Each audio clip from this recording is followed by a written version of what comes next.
Hi friends, നമുക്ക് SCERT ഫിസിക്സിലെ പ്രവൃത്തിയുമായി ബന്ധപ്പെട്ട ഒരു പ്രോബ്ലം ചെയ്ത് നോക്കാം. ക്വസ്റ്റ്യൻ ഇതാണ്: ഒരു വസ്തുവിൽ 10 ന്യൂട്ടൺ ബലം തുടർച്ചയായിട്ട് പ്രയോഗിച്ചപ്പോൾ 2 മീറ്റർ സ്ഥാനാന്തരം ഉണ്ടാകുന്നുവെങ്കിൽ ആ ബലം ചെയ്ത പ്രവൃത്തിയുടെ അളവ് കണക്കാക്കുക എന്നുള്ളതാണ്. അപ്പോൾ ഇതിനകത്ത് എന്തൊക്കെ തന്നിട്ടുണ്ടെന്ന് ചോദിച്ചാൽ, നമുക്ക് F എന്ന് പറഞ്ഞാൽ എന്താണ്? ഫോഴ്സ് ആണ്. ഓക്കെ, ഫോഴ്സ് തന്നിട്ടുണ്ട്, അതായത് ബലം തന്നിട്ടുണ്ട് 10 ന്യൂട്ടൺ ആണ്. അതേപോലെ എന്താണ് അടുത്ത് തന്നിരിക്കുന്നത്? 2 മീറ്റർ സ്ഥാനാന്തരം, അതായത് S എന്ന് വെച്ചാൽ ഡിസ്പ്ലേസ്മെന്റ് അല്ലെങ്കിൽ സ്ഥാനാന്തരം എന്ന് പറയും. S തന്നിട്ടുണ്ട്, എത്രയാണ്?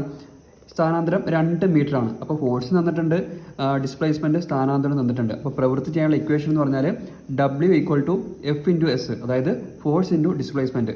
ഫോഴ്സ് തന്നിട്ടുണ്ട്, എന്താണ്? 10 ന്യൂട്ടൺ ആണ് ഫോഴ്സ്. സ്ഥാനാന്തരം എത്രയാണ്? 2 മീറ്റർ ആണ്. അപ്പോൾ എത്രയാണ്? 10 × 2 20. ഇനി യൂണിറ്റ് എങ്ങനെ എഴുതാം? ഈ ബലത്തിൻ്റെ യൂണിറ്റ് N എഴുതാം, ഡിസ്പ്ലേസ്മെന്റ് യൂണിറ്റ് M എഴുതാം. അപ്പോൾ 20 ന്യൂട്ടൺ മീറ്റർ ആണ് അതിൻ്റെ ആൻസർ.